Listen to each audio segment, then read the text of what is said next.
ये है भारत, दुनिया का फोर्थ लार्जेस्ट इकोनॉमी।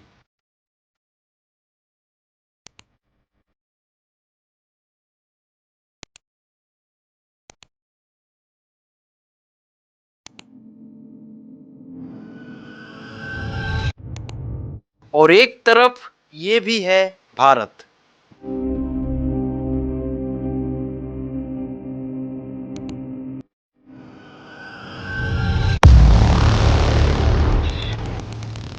लेकिन सोचिए, इसी भारत के अंदर लोग अपनी जान गंवा दे रहे हैं सिर्फ सिविल लाइन साफ करते समय। इसी भारत में लाखों लोग एक वक्त का खाना खाए बिना सो जाते हैं। इसी भारत में बच्चे स्कूल जाने के बजाय मजदूरी करने जाते हैं। इसी भारत में ड्रग्स का नशा एक पूरी नस्ल को बर्बाद कर रहा है। और इसी भारत में पैसा सिर्फ कुछ लोगों के पास जमा होता जा रहा है, बाकी गरीबी में जूझ रहे हैं। दुनिया के नक्शों पर भारत ऊपर उठ रहा है, लेकिन जमीन पर आम इंसान की जिंदगी इतनी गिर चुकी है कि उनके दुख, उनके आंसू सुनने वाला कोई नहीं है। तो आइए दोस्तों, आज की इस वीडियो में हम देखते हैं कि दुनिया के हम फोर्थ लार्जेस्ट इकोनॉमी तो बन चुके हैं, बट असल में यहाँ के लोगों की जिंदगी कैसी है। तो सबसे पहले बात करते हैं भूख की। ग्लोबल हंगर इंडेक्स 2024 की रिपोर्ट के अकॉर्डिंग भारत 111 कंट्रीज में से 107वें नंबर पर आता है, यानी पाकिस्तान, नेपाल, बांग्लादेश जैसे छोटे देश से भी नीचे। यूनिसेफ की ये रिपोर्ट कहती है कि भारत का हर दूसरा बच्चा कुपोषण का शिकार है। सोचिए, जिस देश को दुनिया की चौथी सबसे बड़ी इकोनॉमी कहा जाता है, वहीं 7,000 से ज्यादा लोग भूख और कुपोषण से मर जाते हैं। ये सिर्फ आंकड़े नहीं, हकीकत इससे कहीं ज्यादा डरावनी है। दिल्ली, मुंबई और बेंगलुरु जैसे बड़े शहरों के सिग्नल ट्रैफिक पर जरा नजर डालिए।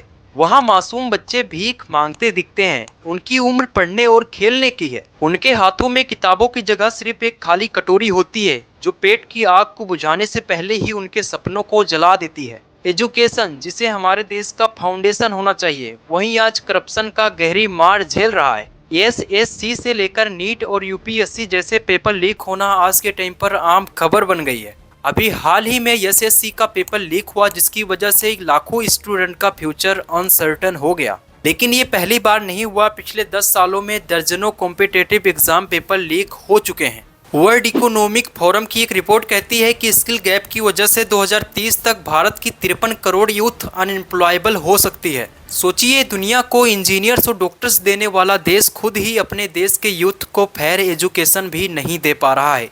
अगली समस्या है सैनिटेशन और मैनुअल स्कैवेंजिंग। इंडिया में 1993 से ही मैनुअल स्कैवेंजिंग लीगल है, बट ग्राउंड पर यह सब रोज होता है। 2013 में भी इस पे नया कानून आया कि मशीनों द्वारा सिविल लाइंस को साफ किया जाए, बट आज भी हर हफ्ते 3 से 4 वर्कर्स की मौत हो जाती है सिविल लाइन साफ करते समय।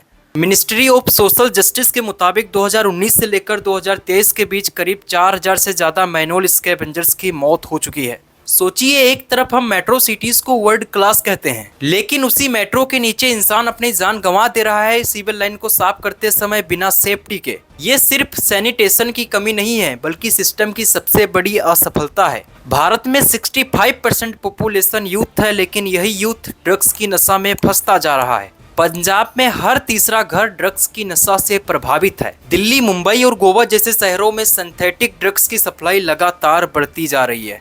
एक तरफ इंडियन यूथ को इंडिया का फ्यूचर कहा जाता है, दूसरी तरफ उनका भविष्य ड्रग्स और अनएम्प्लॉयमेंट के अंधेरे में डूब रहा है। अब दोस्तों, बात करते हैं हमारे देश के हेल्थ केयर क्राइसिस के बारे में।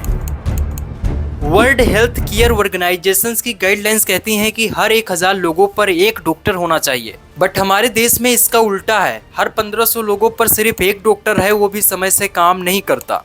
और ये तो भारत के सिर्फ शहरों की बात है, गाँव में इससे कहीं ज्यादा हालात खराब है। ना तो वहाँ डॉक्टर है, ना ही अच्छा हॉस्पिटल और ना ही एम्बुलेंस। सोचिए, ये 21वीं सदी का भारत है, वर्ल्ड्स फोर्थ लार्जेस्ट इकोनॉमी, लेकिन आज भी लोगों के पास बेसिक हेल्थ केयर भी नहीं है। अब लास्ट में मैं आपको बताना चाहूँगा कि हमारे देश में इन सब चीज़ों के अलावा सिविक सेंस जैसी नाम की कोई चीज़ नहीं होती। भारत की सिर्फ 10% अमीर आबादी के पास देश का 77% दौलत है। बाकी देश के 90% लोग वही 23% में गुजारा करते हैं।